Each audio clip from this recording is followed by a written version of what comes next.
Guys, magluluto na kita. Kada. Laso na nay, laso na oh. Laso na. Amo na ini. Ang luya naman.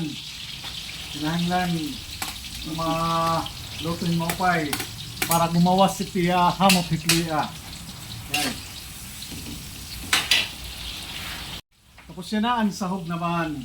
Ang gutihay nga baboy. Pakri-crispy hunta na hira. Pagagaw type oil at ang baboy para marasa guys. Adi na guys, nagasay na natin ituan. Baboy. Lubutan ko na ang gaway. Lubutan ko na.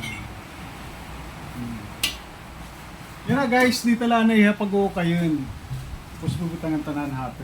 Ang tanan hato.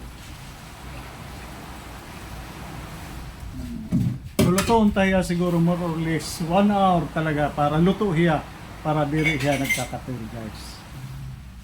Guys, bunatang tanan sili, tapos bubutang ang tanahan tuno. Hatek. Asya na init, final na ini. Bubutang ang tanahan tuno na hatek. Ayos.